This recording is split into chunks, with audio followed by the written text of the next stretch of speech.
Sometimes the smallest voice in the room is the one that can stop a billionaire's heart. The glass doors of Caldwell Industries reflected the last light of a Boston evening, the kind of early fall dusk when the sky turned a pale orange above the skyline, and the air carried that crisp Atlantic chill rolling in from the harbor. The lobby was quiet now, long after most employees had left. Polished marble floors stretched beneath the tall ceiling, catching the glow of the chandeliers and reflecting it like still water. Security cameras hummed softly in their corners. A cleaning cart rolled slowly across the floor, the wheels whispering against the marble. Ethan Caldwell stepped out of the private elevator, adjusting the cuff of his charcoal suit jacket as he walked. At 39, Ethan was one of the youngest CEOs in Boston's financial district, the man behind Caldwell Industries, a tech logistics company whose name now appeared on towers, shipping terminals, and industry panels across the country. His presence carried the calm authority of someone who had spent years making decisions that moved markets. Tonight had been another long day of negotiations and investor calls, and the building felt strangely peaceful without the constant rhythm of employees moving through it. His polished shoes echoed gently as he crossed the lobby, his mind still half inside spreadsheets and projections. That was when he heard a small voice. Clear, curious, certain. Daddy. Ethan stopped mid-step. The word hung in the open space like a note struck on glass. For a moment, he thought he had imagined it. But when he turned, he saw her.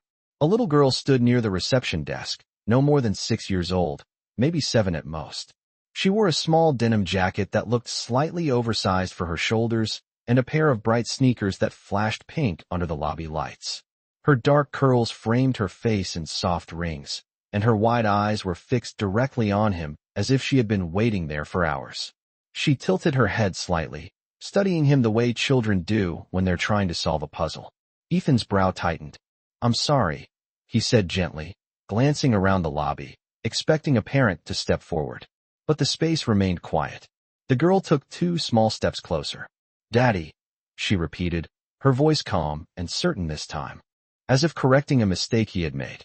Ethan felt something strange ripple through his chest, a quick, unexpected tension that had nothing to do with boardrooms or financial risk. He had never been called that before. Never in his life. "I think you've got the wrong person," he said with a polite smile. The girl didn't move. She simply kept looking at him, her expression thoughtful rather than embarrassed. Behind her, a woman suddenly hurried across the marble floor, pushing a cleaning cart. "Lila," she called softly but urgently.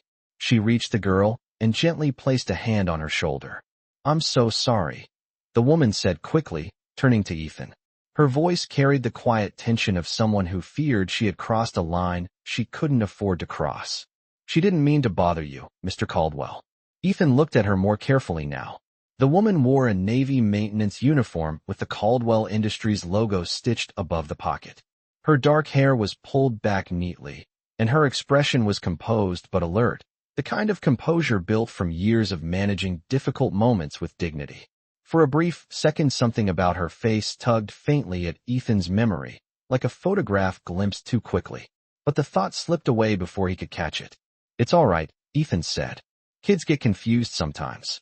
The woman nodded politely. "Come on, Lila," she murmured, gently guiding the girl toward the cleaning cart. But the child didn't take her eyes off Ethan. Even as her mother turned her toward the hallway, Lila twisted slightly, still studying him with quiet curiosity. Ethan watched them move away, ready to dismiss the moment as a simple misunderstanding. But then the girl spoke again, her voice floating lightly through the open lobby. "Mommy," she said, "that's him." The woman stopped for half a second. Just half a second. But Ethan noticed. She knelt beside the girl, lowering her voice. "Sweetheart," she whispered, though the words carried faintly across the room. "We talked about this." Lila frowned slightly. "But he looks just like the picture." Ethan's attention sharpened. The woman stood quickly and gave Ethan a tight, apologetic smile before guiding the girl down the hallway toward the service elevators. The cleaning cart wheels squeaked softly as they disappeared around the corner. Silence returned to the lobby. Ethan remained standing where he was. He told himself to keep walking. He had late emails waiting and a call with the San Francisco office scheduled in less than an hour. But instead he glanced down at the polished marble floor, replaying the brief moment in his mind. Daddy. The word echoed again in his thoughts, oddly persistent. He shook his head lightly and started toward the exit. Halfway across the lobby, he slowed again. Something about the girl's face lingered in his memory. It wasn't just the word she used. It was the way she had looked at him. Not like a child guessing. Like a child recognizing. Ethan exhaled quietly and pushed the thought aside. Boston was full of children with curious imaginations. That was all it was. Outside, the evening air carried the scent of the harbor and distant traffic from Interstate 93. Ethan stepped toward the glass doors, but as they slid open, he caught his reflection in the dark surface of the lobby window. For a second, he saw something else layered faintly over that reflection. A memory. A younger version of himself, standing on the campus of Boston University more than a decade ago, laughing beside someone whose face he couldn't quite bring into focus. The memory faded as quickly as it came. Ethan frowned slightly and stepped outside into the cool night air. Behind him, the lobby lights glowed softly against the empty marble floor. Down the hallway, the cleaning cart wheels rolled again. And somewhere just out of sight, a small girl with bright eyes and dark curls whispered a question to her mother that neither of them realized would soon change 3 lives forever. The night air outside Caldwell Industries felt colder than it had a few minutes earlier, the kind of sharp Boston chill that slipped beneath a tailored coat and reminded you that fall was settling over the city whether you were ready for it or not. Ethan Caldwell stood on the wide stone steps outside the glass entrance for a moment longer than necessary, watching the traffic glide along Atlantic Avenue. Headlights streaked past in quiet lines, reflecting off the nearby office towers and the dark surface of the harbor beyond them. Normally, he would have already been halfway to his car, his mind moving forward to the next meeting, the next plan, the next acquisition. That was how his life worked.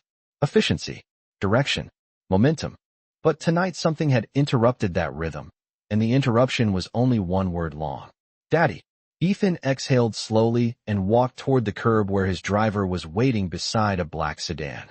The driver straightened when he saw him. Good evening, Mr. Caldwell, he said as he opened the door. Ethan nodded but did not step in right away. Instead, he glanced back through the tall glass windows of the lobby. From this angle, the interior lights made the marble floors glow like pale gold. The reception desk stood empty. The elevators were quiet. Everything looked normal. Yet the moment from earlier kept replaying with uncomfortable clarity. The girl had not sounded confused. She had sounded certain. Ethan finally slid into the back seat, and the car pulled away from the curb. Boston moved around him in a quiet stream of late evening activity. Restaurants along the waterfront were filling with people finishing long workdays. The red lights of traffic signals glowed above intersections like steady beacons. But Ethan was not paying attention to any of it. Instead, he was thinking about the girl again. Her voice had been small but steady. And those eyes. There had been something about those eyes that tugged faintly at a part of his memory he could not quite reach. 20 minutes later, the car rolled to a stop outside Ethan's condominium building near the Seaport District. The tower overlooked the harbor and the distant outline of Logan Airport, where the blinking lights of descending planes moved slowly through the night sky. Ethan stepped out, thanked the driver, and walked through the polished lobby toward the private elevator that led to his floor. Inside his apartment, the silence felt larger than usual. Floor-to-ceiling windows framed the dark water outside, and the city lights shimmered across the harbor like scattered coins. Ethan loosened his tie and placed his phone on the kitchen counter, intending to pour a glass of water and return to the emails waiting on his laptop. Instead, he stood still for a moment, staring at his own reflection in the window. Daddy. He said the word quietly under his breath, as if testing how it sounded. It felt strange. Foreign. Not something that belonged in his life. Ethan Caldwell had built his career with a level of focus that left little room for anything else. Relationships had come and gone over the years, but none had lasted long enough to change the direction of his life. His schedule was full, his company successful, his reputation solid. There had never been a place in that structure for a child. And yet that small voice had carried a kind of certainty that unsettled him. He shook his head and reached for the water glass. This was ridiculous, he told himself. Children said things all the time. The girl probably saw someone once who resembled him. That was all. The explanation was simple. Logical. The kind of explanation Ethan trusted. But as he lifted the glass to his lips, another image slipped unexpectedly into his thoughts. A campus lawn in spring sunlight. The red brick buildings of Boston University. A girl standing near the edge of the courtyard laughing at something he had said. The memory appeared suddenly and without warning, like a photograph pulled from the back of a drawer. Ethan set the glass down slowly. He had not thought about that time in years. Back then his life had been simpler. Classes during the day, part-time internships, late nights studying with friends. And sometimes, when the campus quieted down, long conversations with someone who saw the world differently than he did. He could not remember exactly when those conversations stopped, only that eventually they had. Life had moved forward quickly after graduation. Job offers, investors, the first small office that would eventually become Caldwell Industries. The past had faded behind all of that momentum. Ethan pushed the thought aside and moved toward the living room where his laptop waited on the glass coffee table. Work always helped restore order to his mind. Numbers did not leave emotional questions behind them. But just as he sat down, his phone buzzed on the counter. A message from his executive assistant appeared on the screen, reminding him about the San Francisco call scheduled in the morning. Ethan stared at the message for a moment before replying with a brief confirmation. As he set the phone down again, another thought surfaced quietly in the back of his mind. The woman in the lobby. The cleaner who had rushed to the girl's side. Something about her face had seemed familiar too. Not clearly familiar, just enough to stir a faint recognition that had slipped away before he could identify it. Ethan leaned back in the chair, his attention drifting once more to the dark harbor outside the window. The water moved slowly beneath the city lights, steady and quiet. For most people, a moment like the one in the lobby would have been forgotten before the day ended. But Ethan Caldwell had spent his entire career learning to notice small details that others overlooked. Small details often led to bigger truths. And something about tonight felt unfinished. Meanwhile, several floors below, the bright offices of Caldwell Industries were almost completely dark. Only the hallway lights near the service elevators remained on. A cleaning cart stood parked beside the wall, its metal frame reflecting the overhead bulbs. Amara Brooks knelt beside it, folding a stack of fresh cloths into a neat pile. Her movements were calm and practiced, but her thoughts were not. Across the hall, her daughter sat on the floor with a small notebook and a box of crayons spread around her knees. Lila's head was bent over the page as she drew carefully, her curls falling forward as she worked. Amara glanced toward her and forced a small smile. "What are you drawing now, sweetheart?" she asked softly. Lila held up the notebook without hesitation. On the page was a simple picture made of bright colors. A tall man in a dark suit stood beside a small girl holding his hand. Next to them was a woman with long hair. Above the drawing, Lila had written 3 careful words in uneven letters she had learned in school. Mommy, me, Daddy. Amara's breath caught quietly in her chest. She looked at the picture for a long moment before gently closing the notebook and handing it back. Lila studied her mother's face. "Did I do something wrong, Mommy?" she asked. Amara shook her head and brushed a curl away from the girl's forehead. "No, baby," she said softly. "You did nothing wrong." But somewhere across the city, a man who did not yet understand the meaning of that drawing was beginning to feel the first quiet pull of a truth that had been waiting years to find him. Morning arrived over Boston with a pale gray sky stretching above the harbor and the distant hum of traffic beginning to fill the streets. The sun had not fully broken through the clouds yet, and the air carried the cool sharpness that always seemed to follow the Atlantic wind into the city. Inside Caldwell Industries, the building slowly returned to life as employees filtered through the glass doors with coffee cups in their hands and laptops tucked beneath their arms. Conversations drifted through the lobby in quiet bursts as security scanners beeped softly at the reception desk. For most people, it was simply another workday beginning. For Ethan Caldwell, it felt different. He had slept only a few hours the night before. The moment in the lobby kept returning to him in fragments. A small voice. Dark curls, eyes that seemed strangely familiar. By the time his car stopped outside the building shortly after 8 in the morning, Ethan had already decided something he normally would not have bothered with. He was going to look again, not because he believed the child's words, but because uncertainty had always been something he resolved immediately. The elevator carried him up to the executive floor where the offices overlooked the harbor. His assistant greeted him with a tablet already in hand. "Good morning, Mr. Caldwell." Your first meeting begins in 20 minutes. Ethan nodded but did not step into the conference room yet. Instead, he paused beside the glass wall that overlooked the lobby far below. From this height, the marble floor looked like a pale mirror reflecting the movement of people crossing it. He watched quietly for a moment. Cleaning staff were finishing the last touches from the night shift. One of the carts rolled across the far side of the lobby before disappearing down the service hallway. Ethan narrowed his eyes slightly. Something about the person pushing the cart stirred the same faint recognition he had felt the night before. He turned toward his assistant. "Who handles the overnight maintenance schedule in this building?" he asked. She glanced down at the tablet. "The cleaning contractor manages the overnight team." "Why do you ask?" Ethan kept his tone casual. "I would like the names of the current night staff." She nodded immediately and made a note. "I will have the list sent to your office this morning." Ethan thanked her and stepped into the conference room where several executives were already waiting. Normally, he entered these meetings with sharp focus and a clear plan for the discussion ahead. Today, his attention drifted more than he liked.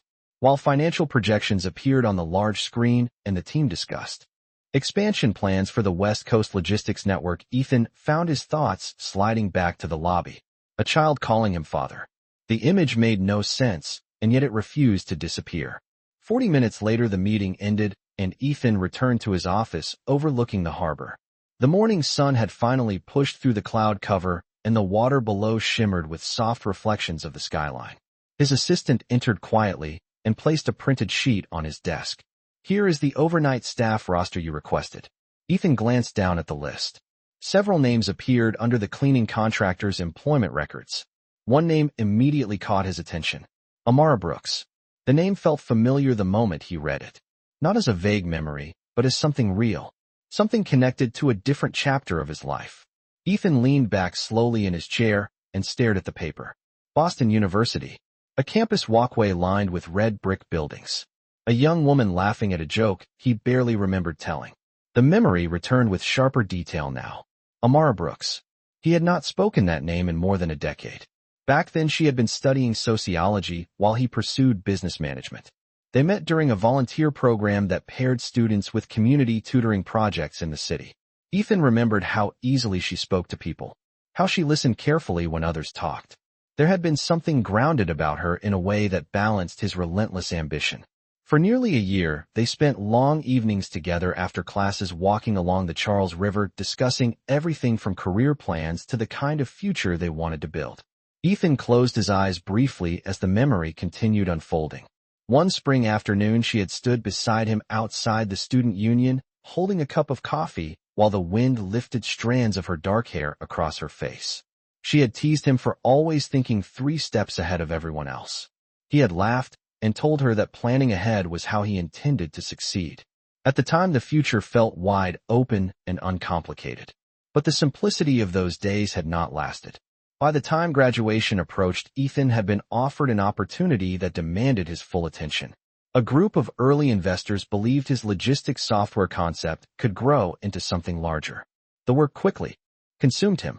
Meetings replaced quiet walks along the river. Travel replaced campus life. Somewhere in the middle of that transition, his connection with Amara had faded into distance and then silence. Ethan opened his eyes again and looked back down at the name on the paper. Amara Brooks. It could not be the same person, he told himself. Boston was a large city, and the name was not uncommon. Yet the faint recognition from the night before now made more sense than he wanted it to. At that moment, a small knock sounded at the office door. Ethan looked up. His assistant stepped inside again. "There is someone from the maintenance team downstairs requesting access to the supply office on the 4th floor. They asked if the service elevators are available this morning." Ethan hesitated for a moment before answering. "Yes, of course. The building should remain accessible for their work." As the door closed behind her, Ethan stood slowly and walked toward the window overlooking the lobby again. Several employees were moving through the entrance carrying briefcases and coffee cups. Then he saw them. A cleaning cart rolled across the far side of the floor toward the service hallway. Beside it walked a small girl holding a crayon box in one hand. Even from this height, he recognized the dark curls immediately. Lila. The child paused near the center of the lobby and looked around curiously as if searching for someone. For a brief second, her gaze lifted toward the upper floors. Ethan felt a strange stillness settle in his chest. The girl smiled faintly as if she had spotted something familiar. Then her mother gently guided her toward the hallway, and they disappeared from view. Ethan remained standing at the window long after they were gone. The name on the paper rested quietly on his desk behind him. And for the first time since the previous evening a possibility entered his mind that he had not yet allowed himself to consider. If the woman downstairs truly was the same Amara Brooks he once knew, then the question that small girl had asked the night before might not have been a mistake at all. The rest of the morning inside Caldwell Industries moved forward with its usual polished rhythm.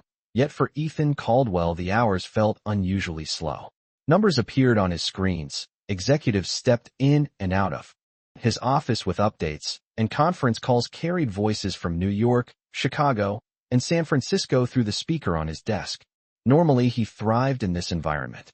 Precision, strategy, and momentum had always been the foundation of his success. But today a quiet distraction sat at the edge of every conversation he had.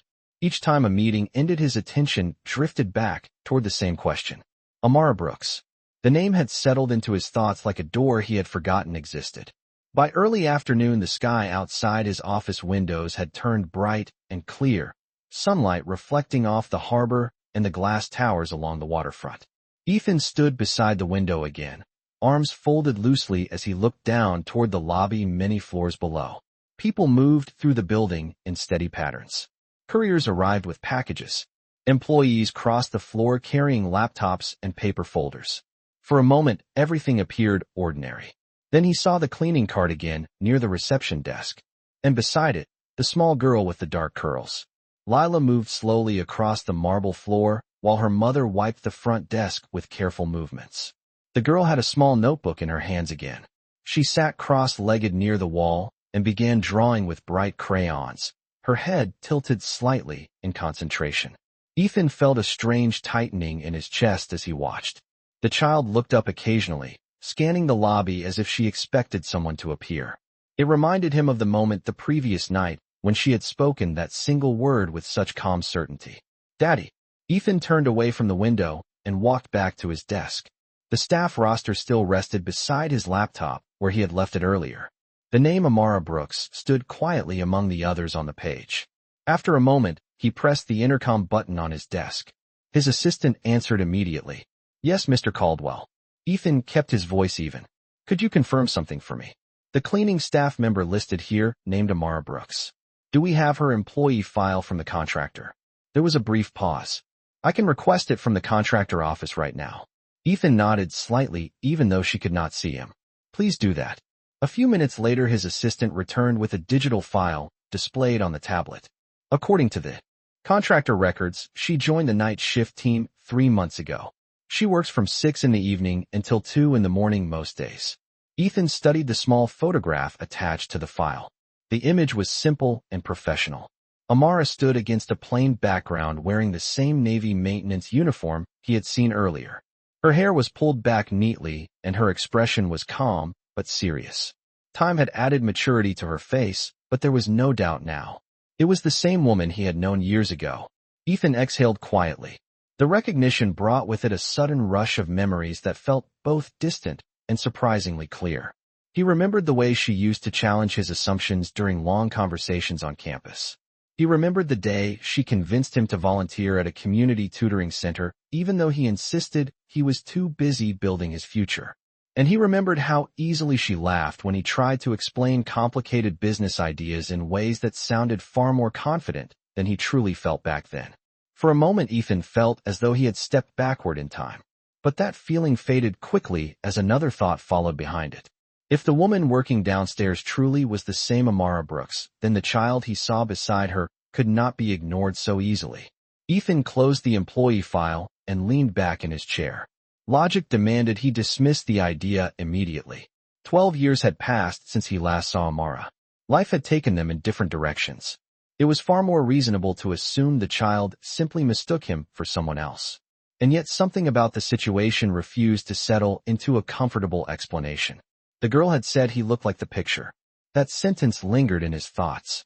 What picture? Across the building Amara Brooks guided the cleaning cart slowly down a quiet hallway on the 4th floor. Most of the offices here were empty during the afternoon, their glass walls reflecting the soft overhead lights and the distant movement of people in the corridors. Lila walked beside her mother holding the same notebook against her chest. Her small sneakers made soft tapping sounds on the polished floor. "Mommy," she asked after a moment, "why did you look worried earlier?" Amara paused for a second before continuing to push the cart. "I was not worried, sweetheart. Just thinking." Lila tilted her head thoughtfully. "Were you thinking about him?" Amara stopped walking. The hallway felt very still around them. Lila's eyes were wide and curious, the same expression she had worn the night before in the lobby. Amara knelt beside her daughter and brushed a curl away from the girl's forehead. "Sometimes grown-ups have memories they do not expect to see again," she said quietly. Lila considered this answer seriously. "But you said he was a good man." Amara's eyes softened slightly. "I said he was someone important from my past. That is different." Lila opened her notebook and showed the same drawing she had made the night before. The tall man in the suit stood beside the small girl and the woman with long hair. "I think he looks like this," she said proudly. Amara looked at the picture for a long moment. The crayons had colored the figures with simple bright shapes, but the meaning behind them was impossible to ignore. "You remember the picture I showed you at home?" she asked gently. Lila nodded. "You said that was the man who helped you study at school and made you laugh." Amara forced a small smile. "Something like that." Downstairs in his office, Ethan Caldwell stared once more through the window toward the lobby. The city outside continued its normal rhythm. Ferries crossed the harbor. Cars moved along the streets in steady lines. But inside his mind a question had begun forming that refused to disappear. If Amara Brooks had truly come back into his building after all these years, then there had to be a reason. And the quiet certainty in that child's voice suggested the reason might be far more personal than he was prepared to face. Late afternoon sunlight stretched across the glass walls of Caldwell Industries, casting long reflections over the polished floors as the workday began to slow. Most executives had already left for evening events, dinners, or late flights out of Logan Airport. But Ethan Caldwell remained in his office, seated quietly behind his desk with the employee file still open on his tablet. The photograph of Amara Brooks stared back at him with the calm seriousness he remembered from years ago. Time had changed many things in his life, but the recognition in that image left little room for doubt. It was her. The same woman who once stood beside him along the Charles River discussing dreams that neither of them fully understood yet. Ethan leaned back slowly in his chair, letting the memory settle deeper into his thoughts. 12 years earlier, he had believed his future required a certain kind of sacrifice. Investors demanded focus. Early partners expected constant progress. Every opportunity seemed to depend on how much time and energy he was willing to give to the company he was building. At the time, he convinced himself that stepping away from relationships was a temporary decision, something that would make sense once success arrived.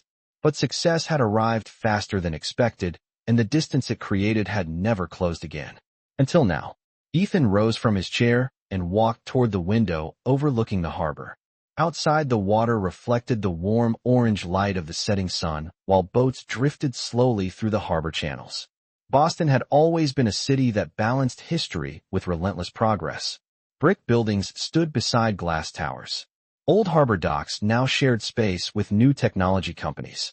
Ethan had built his entire career inside that balance, always moving forward. Yet tonight the past had found its way back into his building in the form of a quiet woman pushing a cleaning cart and a little girl holding a notebook full of crayon drawings. His attention drifted again to the words Lila had spoken earlier. "He looks like the picture." Ethan turned away from the window and picked up his phone. After a brief moment of hesitation, he opened the building's internal security application and searched for the lobby camera footage from the previous evening. Within seconds, the recording appeared on the screen. The timestamp showed the moment clearly. Ethan exiting the elevator. The small girl standing near the reception desk. Her voice could not be heard in the silent recording, but he remembered the word perfectly. "Daddy."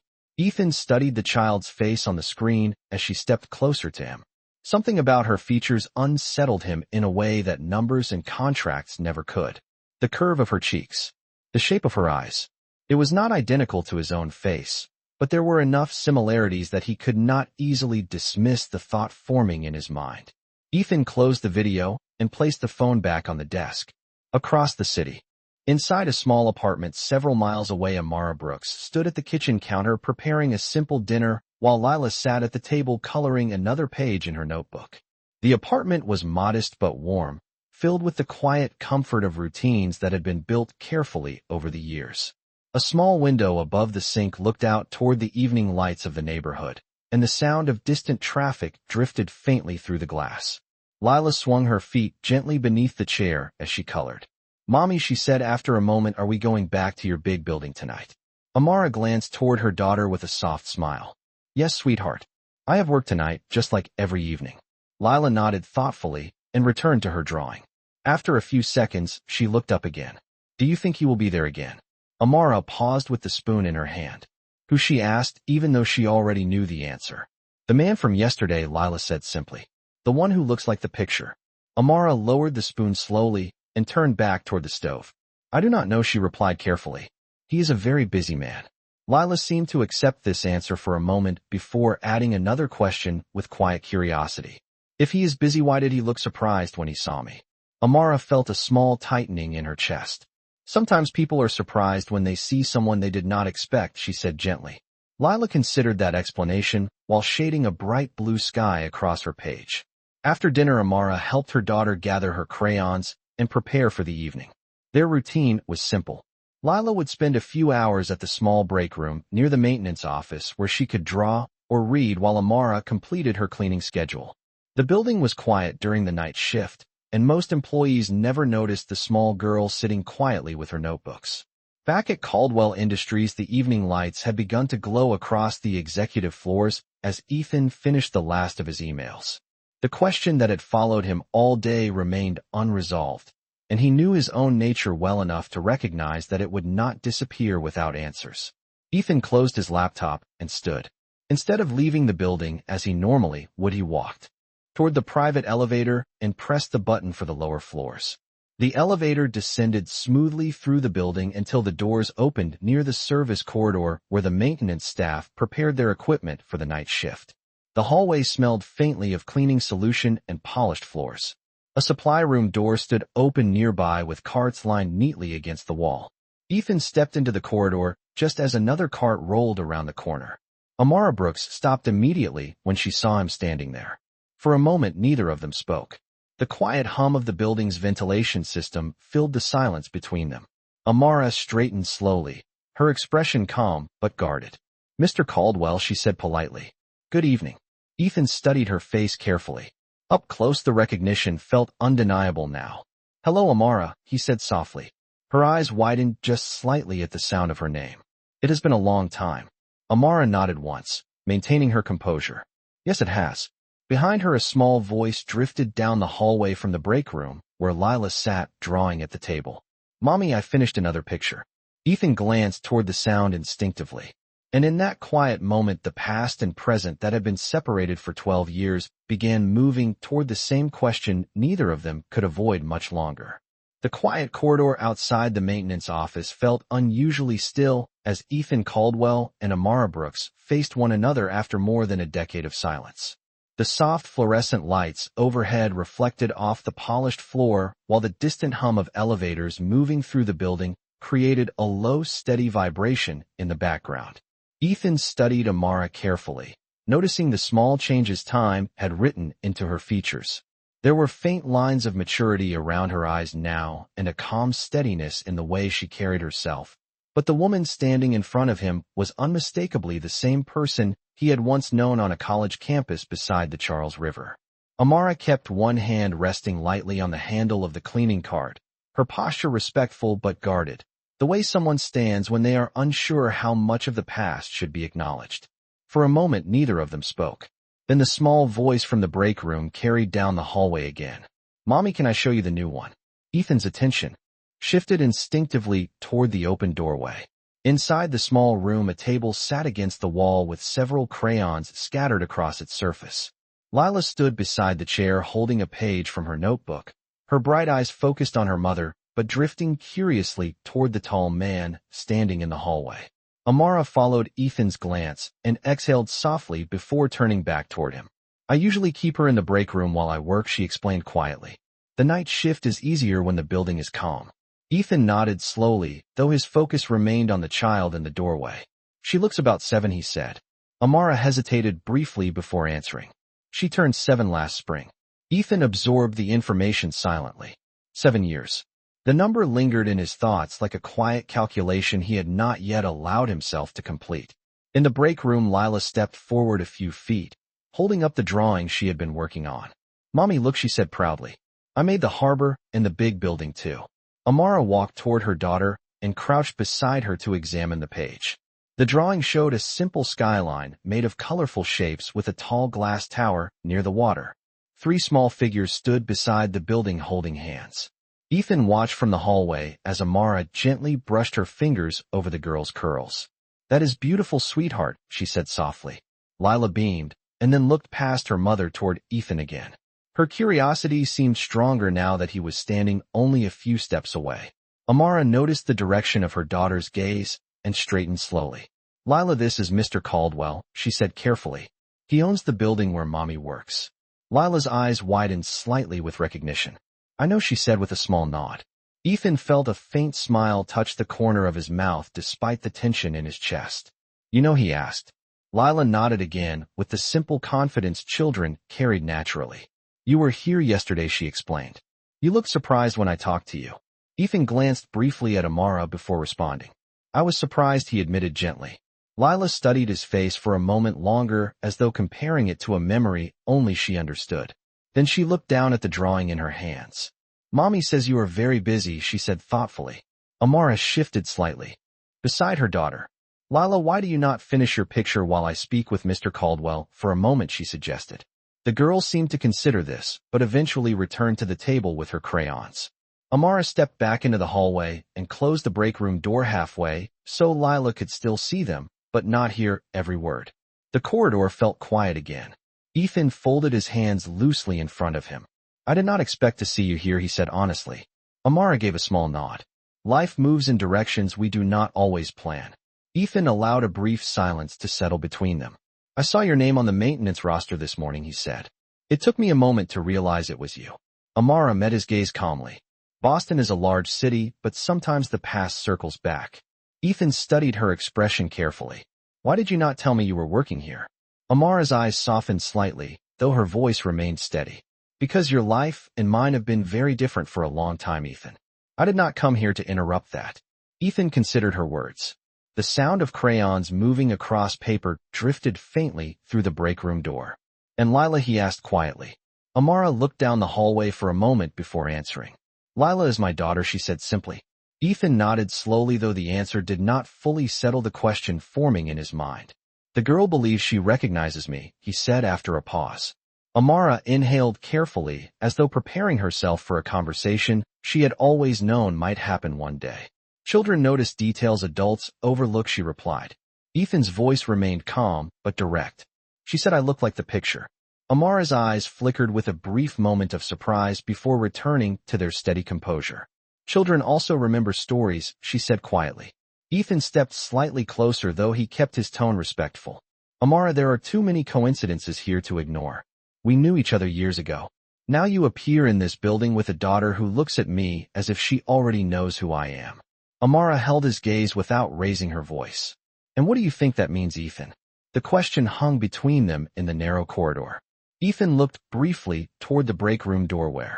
Lila continued coloring quietly at the table. Then he turned back to Amara. I think it means there is something we need to talk about, he said slowly. Amara closed her eyes for the briefest moment as though gathering strength from a memory she had carried alone for many years. When she opened them again, her voice was calm, but unmistakably serious. Perhaps, she said, but not here in the hallway while a 7-year-old girl sits 10 feet away listening for every word. Ethan understood immediately. The weight of the conversation waiting ahead felt larger than the quiet corridor could contain. After a moment, he nodded once in agreement. Then tell me when and where, he said softly. Because whatever the truth is, Amara, I believe we both deserve to face it honestly now. The hallway outside the maintenance office remained quiet long after Ethan Caldwell and Amara Brooks finished speaking, but the tension of their unfinished conversation lingered in the air like a question waiting patiently for its answer. Ethan stood there for another moment after Amara stepped back into the break room to check on Lila. his thoughts moving through possibilities he had not allowed himself to consider until tonight. 7 years old. The number returned again, steady and unavoidable. When he finally turned toward the elevator, the building around him felt different than it had earlier that evening. For years, Caldwell Industries had been a symbol of control and certainty in his life. Every floor designed with precision, every system operating exactly as he intended. But now somewhere inside that same building a child sat at a small table drawing pictures that might be connected to him in ways he did not yet fully understand. Ethan entered the elevator and pressed the button for the lobby. The quiet descent gave him a few seconds to steady his thoughts. Whatever truth existed between him and Amara Brooks, it would require patience and clarity. Rushing into assumptions would only make things worse. When the elevator doors opened, he stepped into the large marble lobby where the night shift had already begun replacing the daytime energy of the building. Security staff moved quietly near the reception desk, and the cleaning crew worked along the far wall polishing the floors under the soft glow of overhead lights. Ethan walked slowly toward the exit but stopped halfway across the lobby. When he noticed a small figure sitting near the window overlooking the harbor. Lila had brought her notebook with her and was now seated on a low bench beside the glass wall, coloring carefully while the distant lights of boats moved across the dark water outside. She looked up when she heard footsteps approaching and her expression brightened with recognition. "Hello again," she said calmly as if she had expected him to appear. Ethan paused a few feet away, slightly surprised that she seemed so comfortable speaking to him. "Hello, Lila," he replied gently. She tilted her head with curiosity. "Mommy said you might want to talk to her later," she explained matter-of-factly. Ethan nodded slowly. "Yes, we probably should." Lila considered this answer and then returned her attention to the drawing in her lap. After a moment, she held the page up again. "Do you like this one?" she asked. Ethan stepped closer and looked at the paper. The drawing showed a harbor skyline with bright blue water and 3 small figures standing near the edge of the pier. One was a tall man wearing a dark suit. The other 2 were a woman with long hair and a little girl with curls. The simple shapes were filled with careful color, and above them the sun stretched wide yellow lines across the sky. "It is very good," he said honestly. Lila smiled proudly. "I like drawing the harbor because you can see it from the big windows upstairs," she said. Ethan noticed something else in the picture then. The tall building behind the figures was clearly Caldwell Industries. "You pay attention to details," he said. Lila shrugged slightly the way children do when something seems obvious to them. "Mommy says details matter," she replied. Ethan felt a faint echo of recognition in those words. Amara had once said the exact same thing during a long conversation on the campus lawn years earlier. For a moment, he wondered how many other small pieces of the past might still be present in this child's life. Lila tapped the edge of the drawing thoughtfully. "Mommy told me you used to know each other a long time ago," she said. Ethan glanced toward the hallway where Amara had disappeared earlier. "Yes, we knew each other when we were younger," he said carefully. Lila studied him again with the same thoughtful expression. She had shown since the first moment she saw him. "Mommy said you helped her with school," sometimes she continued. Ethan allowed himself a small smile. "Sometimes she helped me just as much." Lila seemed satisfied with this answer and went back to coloring the water in her picture. For a moment the 2 of them sat quietly beside the tall window while the harbor lights flickered outside. Then Lila spoke again in the calm, straightforward tone only children used when they sensed something important was happening around them. "When Mommy talks about you, she looks a little sad," she said.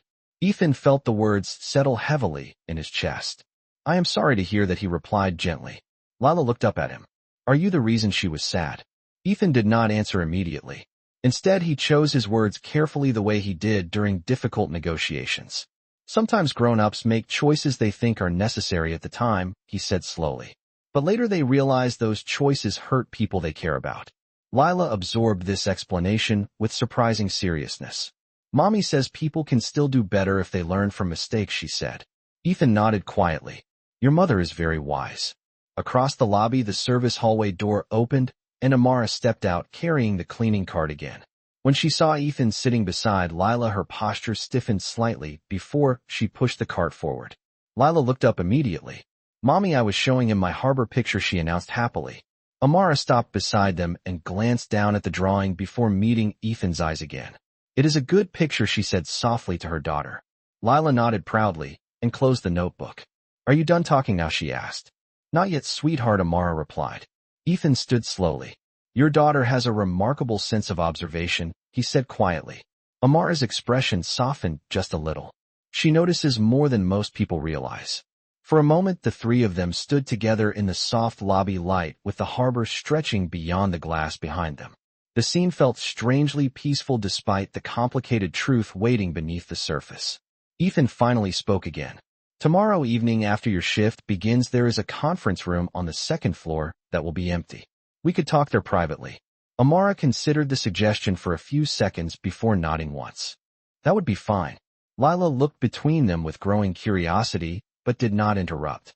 Ethan glanced down at the child and offered a small respectful nod before stepping toward the exit doors. As he walked out into the cool Boston night, he felt the same quiet certainty forming inside him that had guided every important decision in his life. Tomorrow, the past that had remained unanswered for 12 years would finally begin to speak for itself. The following evening arrived with a quiet gray sky hanging over Boston Harbor and a cool wind moving between the tall glass towers along the waterfront.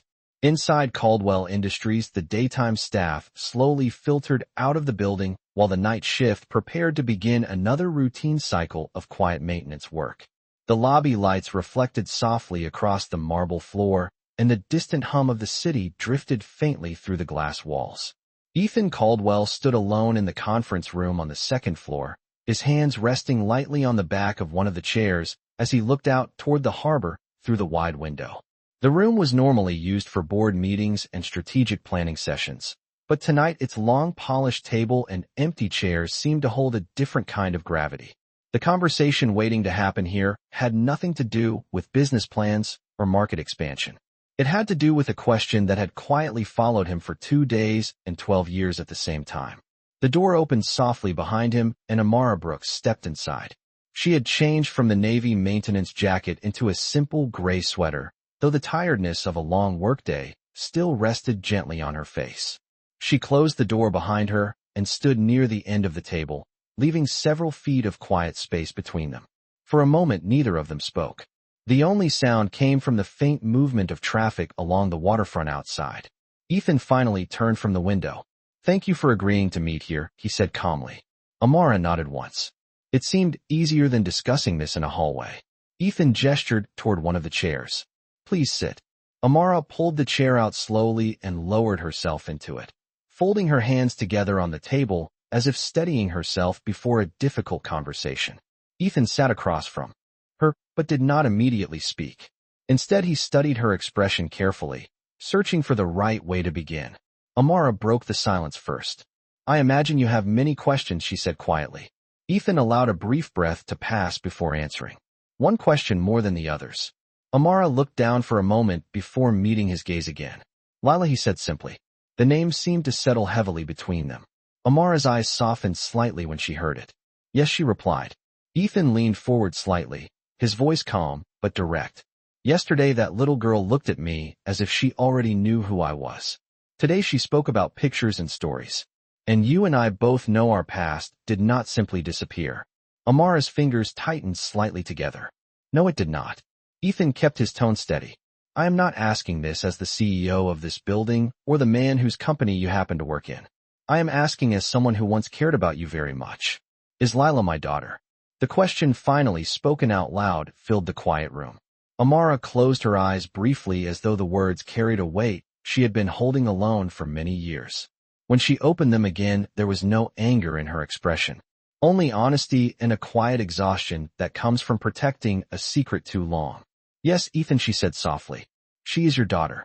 The answer landed with a stillness that seemed to slow the entire room. Ethan did not move for several seconds. Outside, the harbor lights reflected against the dark water, while a distant ferry crossed slowly toward the opposite shore. 7 years, he said quietly after a moment. Amara nodded once. 7 years. Ethan's voice remained calm, but deeper now. Why did you never tell me? Amara leaned back slightly in her chair, her eyes drifting briefly toward the window before returning to him. Because when I realized I was pregnant, you were already gone. Ethan frowned slightly. Gone. Your company had just received its first major investment, she explained gently. You were traveling, constantly meeting investors and building the business. Every conversation we had during those last weeks was about the future you were chasing. Ethan remembered that time clearly now. The pressure from investors, the endless meetings, the feeling that every opportunity had to be seized immediately before it disappeared. I thought you deserved that chance, she continued quietly. And I believed interrupting it with news like that would only complicate everything. Ethan studied her carefully. You decided that for both of us. Amara did not look away. At the time it felt like the only responsible choice. Ethan shook his head slowly. Amara, that was not your decision to carry alone. Her voice remained calm, but firm. Maybe not. But it was the one I made. The room fell silent again. Ethan leaned back in his chair as the reality of her words began settling into place. Somewhere in the building below them, a 7-year-old girl was drawing pictures beside a harbor window while the two adults responsible for her existence finally spoke the truth out loud. After a moment, Ethan asked the question that had been forming in his mind since the night before. Why come here now? Amara's expression softened slightly. Because Lila started asking questions about her father, and I did not want to give her answers that were not honest. Ethan folded his hands together slowly. So you came back to Boston? Yes, she replied, but not to demand anything from you. I never wanted your money, or your position, or your attention. I only wanted to make sure that if the day came when our daughter looked at you, she would know who you were. Ethan felt the weight of those words more strongly than he expected. He thought about the moment in the lobby when Lila had spoken to him with such simple certainty. She had not looked frightened or confused.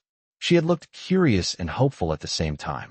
Does she know I am her father? He asked quietly. Amara shook her head gently. Not yet. I told her you were someone important from my past. That is all. Ethan looked toward the harbor again, the lights reflecting across the water like quiet questions. 7 years of birthdays. 7 years of drawings and school days and small conversations he had never been part of. Finally, he turned back toward Amara. I cannot change the years that have already passed, he said carefully, but I would like the chance to be part of the ones that come next. Amara watched him closely, searching his face for any sign that his words were simply another promise that time would erase. Instead, she saw something steadier there, something thoughtful and sincere. Lila deserves honesty, she said quietly. Ethan nodded. And she deserves both of us trying to do better than the past allowed. Outside the conference room window, the lights of Boston Harbor continued to shimmer against the dark water as two people who once shared a younger version of their lives finally began facing the future that had quietly been waiting for them all along. The quiet conference room remained still after Amara's words settled into the air. Outside the tall windows, the harbor lights shimmered across the dark water while traffic moved slowly along the waterfront roads below. Ethan Caldwell sat back in his chair, absorbing the truth that had finally been spoken aloud after years of silence. Somewhere inside the building, his daughter was sitting with crayons and paper, unaware that her life had just quietly shifted in a room 2 floors above her. Ethan rested his hands together on the table, his voice calm but thoughtful. I wish I had known sooner, he said. Amara watched him carefully. I know, she replied softly. But at the time I believed the future you were building mattered more than my place in it. Ethan shook his head slightly. You were never something separate from my future, Amara. I simply failed to see that when it mattered. The honesty in his tone made Amara look down at the table for a moment. She had spent many years imagining how this conversation might unfold if it ever happened. In some of those imagined versions, Ethan reacted with anger. In others, he rejected the idea entirely. What she had not imagined was the quiet seriousness now filling the room. Ethan finally stood and walked toward the window overlooking the harbor. The city lights stretched across the water while the distant sound of a ferry horn echoed faintly through the evening air. For a long moment he said nothing. Then he turned back toward her. Does Lila know anything about me at all? Amara folded her hands together again. She knows your name. She knows you were someone I cared about when I was younger. And she knows that you helped me believe I could do more with my life than I originally planned. Ethan listened carefully. But she does not know I am her father. Not yet, Amara answered. Ethan walked slowly back toward the table and leaned against the edge. 7 years is a long time for a child to grow without certain answers. Amara nodded quietly. I never intended to keep the truth from her forever. I simply wanted to be certain that when she heard it, she would hear it in the right way. Ethan considered this. And what is the right way? Amara met his eyes. The way that protects her sense of security.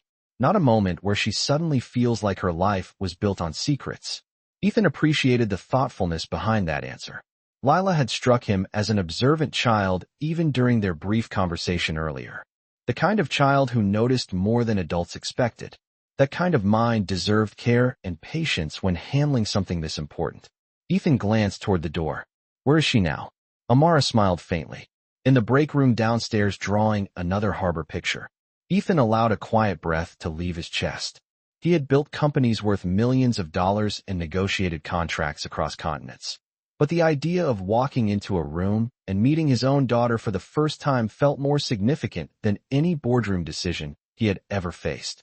Amara studied him carefully. Are you sure you are ready for that moment? Ethan looked back at her. I am not sure anyone is ever fully ready for a moment like that. But I do know I want to handle it with honesty. Amara nodded slowly. That is all I hoped for when I came back to Boston. Ethan raised an eyebrow slightly. You planned this carefully. Amara smiled gently, but there was a hint of weariness behind it. Being a single mother teaches you to plan almost everything carefully. Ethan felt a quiet respect growing inside him as he considered the life she must have built over the past 7 years. Raising a child alone required strength and patience he had never personally experienced. Yet Lila's confidence and warmth suggested Amara had done an extraordinary job guiding her. Tell me about her, Ethan said after a moment. Amara leaned back slightly in her chair, the seriousness in her expression softening as she began to speak about her daughter. She loves drawing more than anything else. She carries that notebook everywhere. Sometimes she fills an entire page with harbor scenes because she likes watching. The boats move across the water. Ethan smiled faintly. I noticed that. Amara continued. She reads well for her age and asks questions about everything. Sometimes too many questions. Ethan laughed quietly.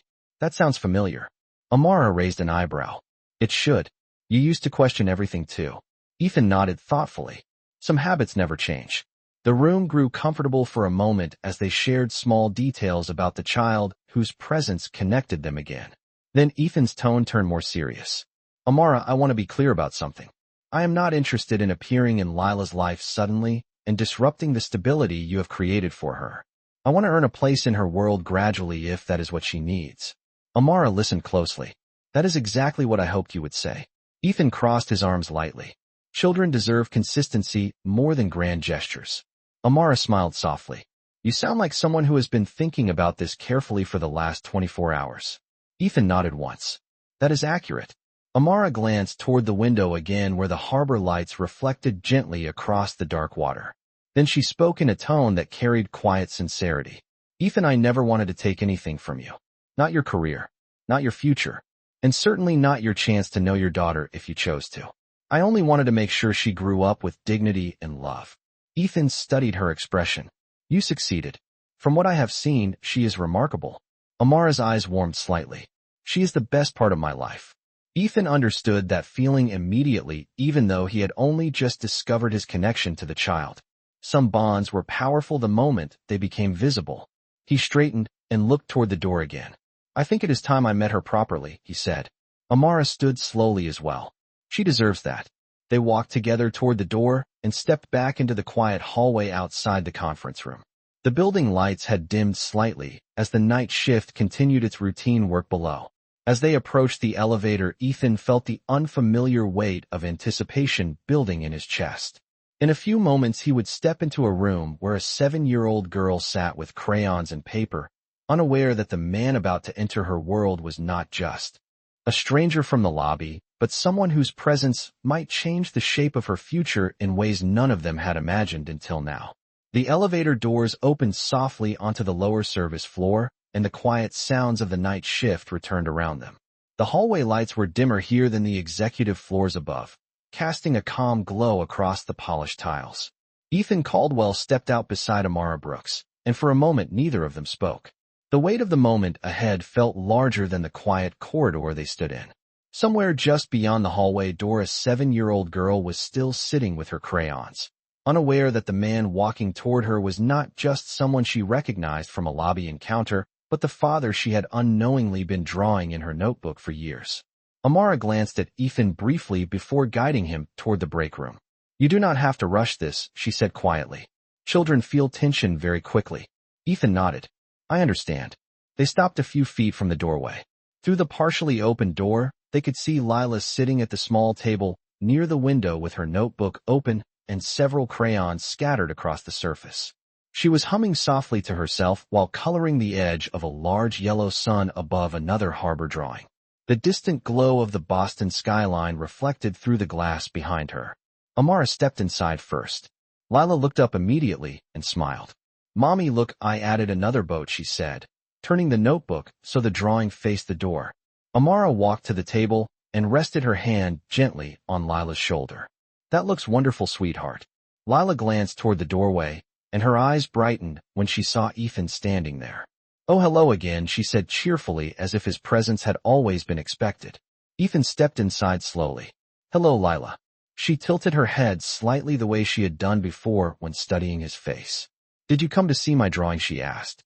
"I did," he replied gently. Lila slid the notebook across the table toward him. "This one is the harbor at night," she explained proudly. "The boats have lights, and the buildings look shiny when the water moves." Ethan leaned closer to look at the page. The drawing showed a simple but careful version of the skyline, with reflections stretching into the blue water below. 3 small figures stood near the edge of the harbor walkway, just like the ones she had drawn earlier. Ethan recognized them immediately. "You draw the same 3 people often," he said quietly. Lila nodded without hesitation. "That is Mommy and me and the man from the picture," she explained matter-of-factly. Ethan glanced briefly toward Amara, who stood beside the table watching carefully. Lila looked back at him with simple curiosity. "Mommy says you used to help her with school when she was younger," she continued. "That is true," Ethan replied softly. Lila rested her chin in her hand as she examined him again. "I thought you looked like the picture," she said. Ethan knelt slightly, so he was closer to her eye level. "What picture are you talking about, Lila?" The girl opened the front page of the notebook and carefully pulled out a folded photograph she had tucked between the pages. She handed it to him with the same calm certainty she had shown since the first day he saw her. Ethan unfolded the photo slowly. It was old and slightly faded, but still clear enough to recognize the 2 people standing side by side in the image. A younger version of himself stood beside Amara on a sunny college campus lawn. They were both laughing at something outside the frame. For a moment, Ethan felt as though time had folded back on itself. He remembered that afternoon clearly now. It had been the day they finished a volunteer tutoring program and celebrated with coffee outside the student union building. Lila watched his expression carefully. "That is you," she said simply. Ethan nodded slowly. "Yes, it is." Lila smiled as if she had just confirmed something important. "I knew it," she said. "Mommy keeps that picture in a box with other memories. She told me you were someone who helped her believe she could do big things one day." Ethan glanced toward Amara again. She met his eyes quietly, but did not interrupt. Lila returned to coloring for a moment before asking another question in the straightforward tone children use when curiosity leads them forward without hesitation. "Why do you look sad when you see that picture?" she asked. Ethan considered the question honestly. "Because it reminds me of time I cannot go back and change," he replied. Gently. Lila thought about that for a moment. "Mommy says people can still do good things even if they make mistakes," she said. Ethan smiled faintly. "Your mother is right about that." Lila looked between them thoughtfully. "Are you and Mommy friends again now?" Amara stepped closer to the table and placed her hand gently over Lila's notebook. "We are talking again, sweetheart," she said softly. Lila seemed satisfied with this explanation and continued shading the water in her drawing with a bright blue crayon. Ethan remained kneeling beside the table for another moment, watching the quiet focus in her small movements. The realization settling inside him was both powerful and humbling. 7 years of her life had passed without him even knowing she existed. Yet here she was sitting calmly in front of him, sharing her drawings and speaking with the natural openness children give to the people they trust. After a few minutes, Lila looked up again. "Mommy says you are very busy because you built this big building," she said. Ethan chuckled lightly. "I helped build the company that works here, yes." Lila nodded as if this made perfect sense. "That must take a lot of time," she said thoughtfully. "Sometimes it does," he admitted. She rested her chin in her hands again. "Maybe you could look at more of my drawings another time," she suggested. Ethan felt warmth spread through his chest at the simple invitation. "I would like that very much," he said. Amara watched the exchange quietly from beside the table. She could see something shifting in Ethan's expression now, a mixture of responsibility and determination she remembered from the early years of his career. Only this time the focus of that determination was not a company or an investment. It was the small girl sitting across from him coloring a harbor picture beneath the soft lights of the break room. Outside the window, the real harbor stretched into the night, while the lights of Boston shimmered across the water like distant stars. Inside the quiet room, 3 lives that had been separated by time and circumstance were beginning to move toward a future none of them had fully imagined until now. The small break room inside Caldwell Industries felt warmer now than it had earlier in the evening. The soft hum of the building's ventilation system blended with the faint sounds of cleaning equipment moving through distant hallways while Boston Harbor shimmered quietly beyond the window. Lila remained seated at the table with her crayons scattered around her notebook, completely absorbed in finishing the last lines of the harbor scene she had been drawing. Ethan Caldwell sat across from her now, no longer standing like a visitor, but leaning slightly forward in his chair, with the quiet patience of someone learning how to be present in a moment he had never expected to experience. Amara stood near the counter pouring a small cup of water for Lila, watching the two of them carefully. She noticed the way Ethan listened when Lila spoke, the way he studied each drawing with genuine attention instead of polite distraction. It reminded her of the young man she had once known during their college years, the one who asked questions about everything because he believed understanding details was the key to building a better future. Lila finished coloring the final edge of the water and then held up the page proudly. "I think this one is the best harbor picture I made so far," she announced. Ethan looked at the drawing again, noticing the careful shapes of the buildings and the reflection of their lights in the water. "It is excellent," he said honestly. "You even remembered the little boats near the pier." Lila smiled brightly. "I like watching the boats from the window when Mommy works. They move slowly, and sometimes the lights make long lines on the water." Ethan nodded thoughtfully. "The harbor has looked like that for hundreds of years. Ships have been coming and going from this city since before any of these buildings existed." Lila's eyes widened slightly. "Really? That is a very long time." "It is," Ethan replied gently. "Boston is one of the oldest cities in America." Lila rested her elbows on the table. "Mommy says old places have stories everywhere." Ethan glanced briefly toward Amara. "She is right about that." Lila tilted her head again, studying him with curiosity. "You know a lot of things," she said. Ethan chuckled softly. "I try to learn something new every day." Lila seemed satisfied with this answer and turned another page in her notebook where several earlier drawings filled the paper with bright colors. Ethan noticed that almost every page showed the same 3 figures near the harbor: the woman with long hair, the little girl with curls, and the tall man standing beside them. He looked up at Amara quietly, understanding now that those drawings were not simply imagination. They were the shape of the family Lila had been picturing in her mind for years. Amara walked over and placed the cup of water beside Lila. "Drink a little, sweetheart. You have been drawing for a long time." Lila took a sip before asking another question. "Mommy, are we going home soon?" "In a little while," Amara answered gently. Lila nodded and returned to flipping through her notebook. Ethan watched her for a moment before speaking again. "Lila, can I ask you something?" She looked up immediately. "Sure. Why do you like drawing the harbor so much?" Lila thought carefully before answering. "Because the water always keeps moving even when everything else looks quiet," she explained. "Mommy says the harbor reminds her that life keeps going even when people are waiting for things to change." Ethan felt the words settle inside him with surprising weight. "Your mother has a very thoughtful way of explaining the world," he said softly. Lila smiled and then leaned closer to him. "Do you like drawing too?" she asked.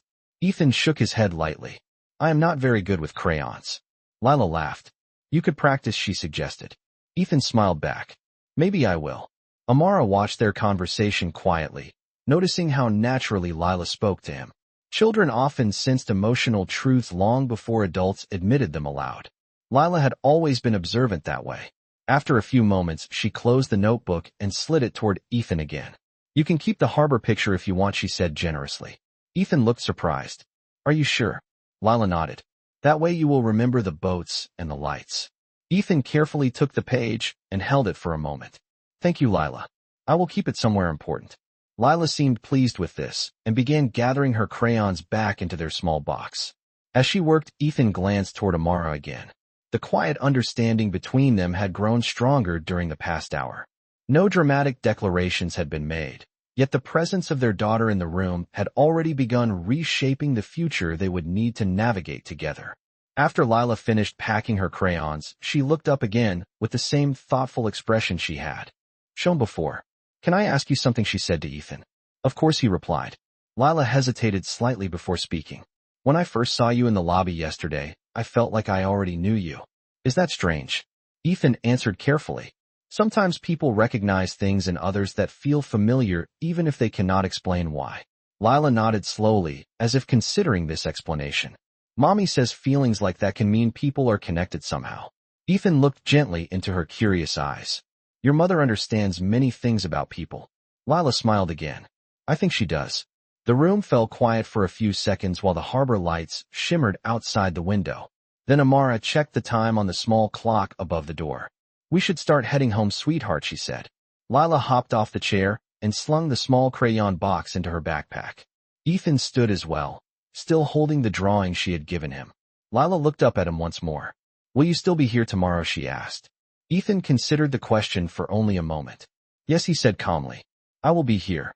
Lila seemed satisfied and walked toward the door beside her mother. As they reached the hallway, Ethan remained standing inside the break room for a moment longer, holding the harbor drawing in his hands. The simple crayon picture showed 3 figures standing together beside the water under a bright yellow sun. It was not a detailed work of art, yet it carried a meaning deeper than any painting he had ever seen in the executive offices upstairs. For 7 years that image had existed only in the imagination of a child.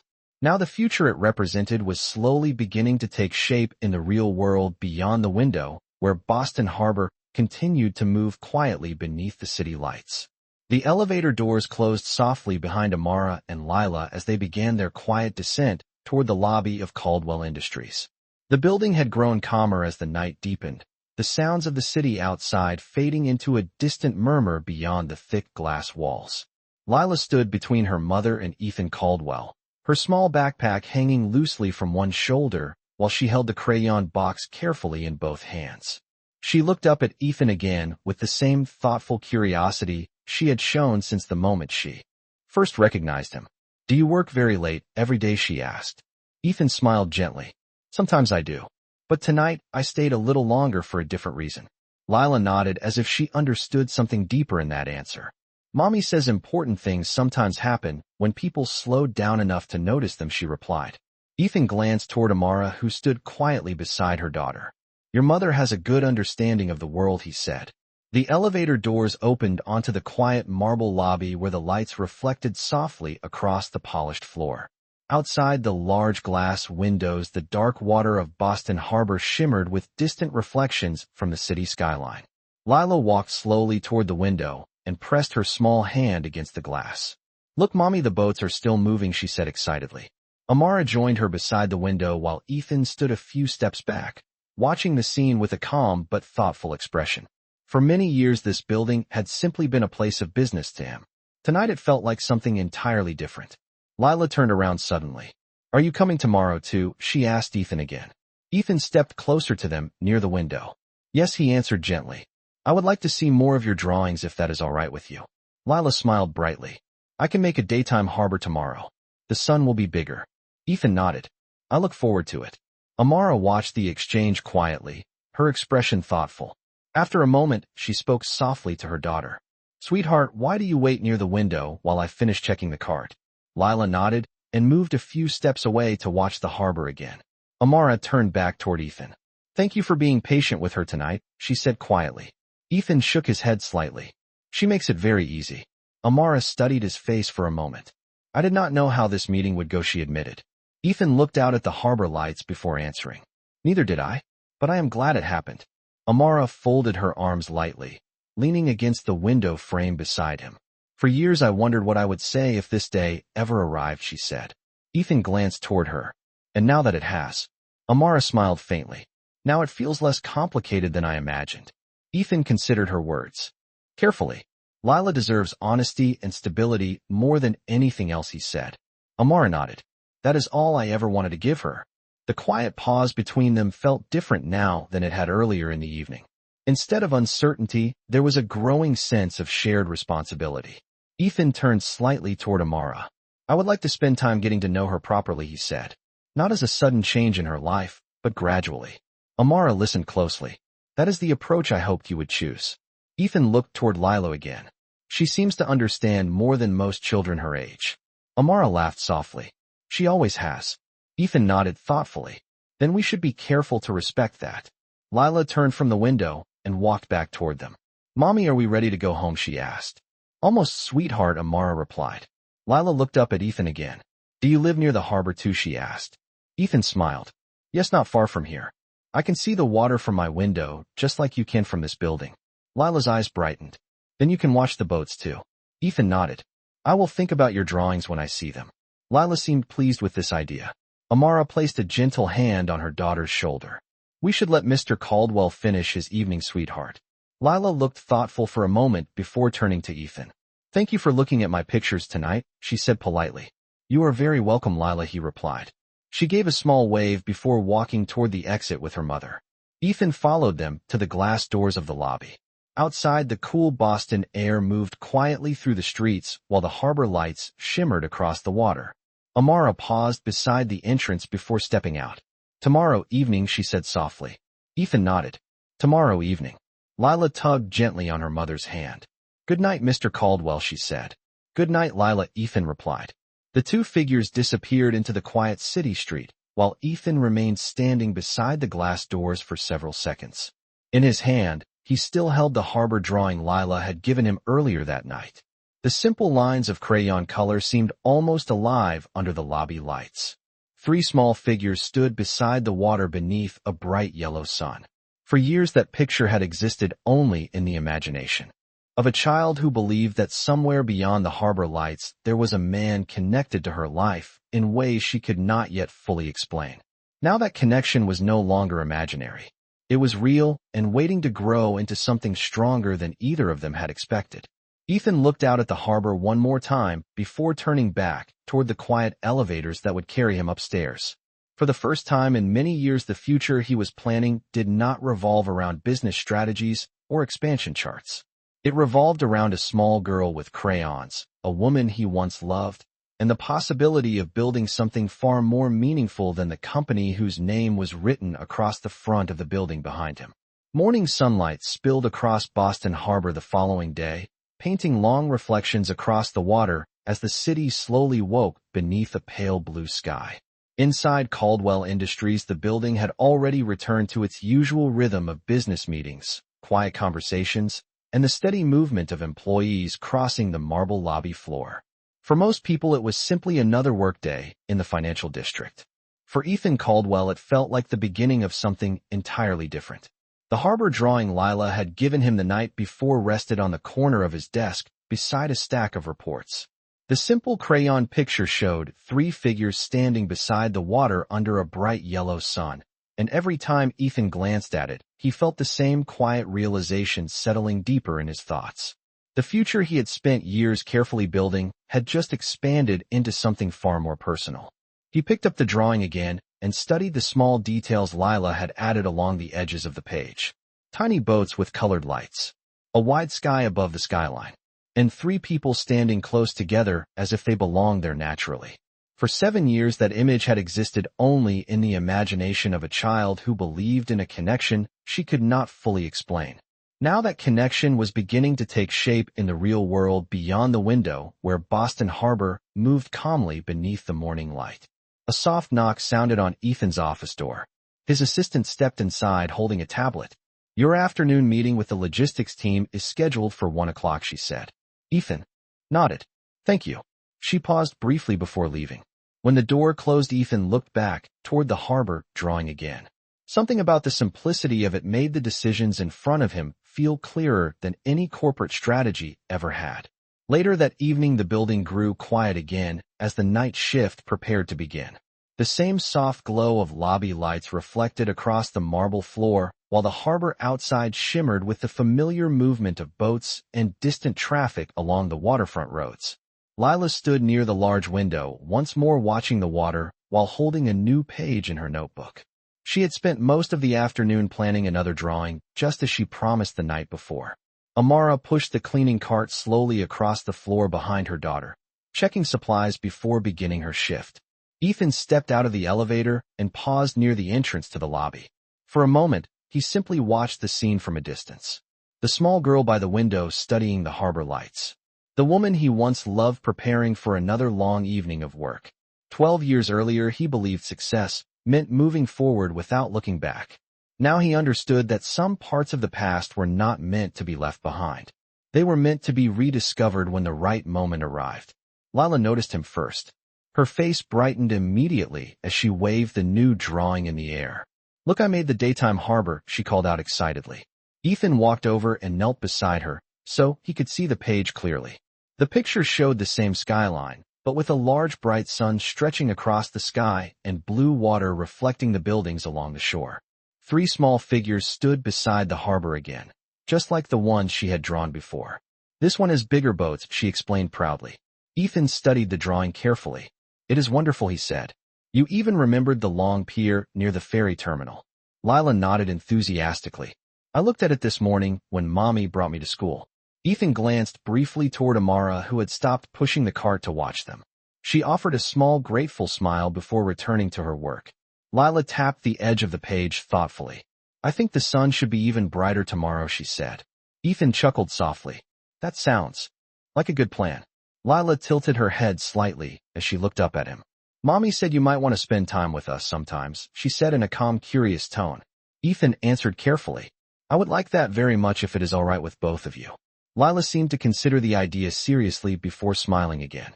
"Then maybe you can see the real harbor with us one day," she suggested. Ethan felt warmth settle in his chest at the simple invitation. "I would like that too," he replied. Amara approached the window slowly, standing beside her daughter. The harbor lights shimmered behind them while the quiet rhythm of the night shift continued through the building. Lila closed her notebook and slipped it into her backpack before looking back at Ethan with the same thoughtful expression she always carried. "Mommy says people sometimes find their way back to each other even after a long time," she said. Ethan glanced toward Amara before answering. "Your mother is very wise about many things." Lila smiled, and then reached down to open her backpack again. She pulled out one more folded paper and handed it to Ethan. "This one is for you," she said. Ethan unfolded the page slowly. It showed the harbor again, but this time the 3 figures were standing much closer together beneath the bright sun.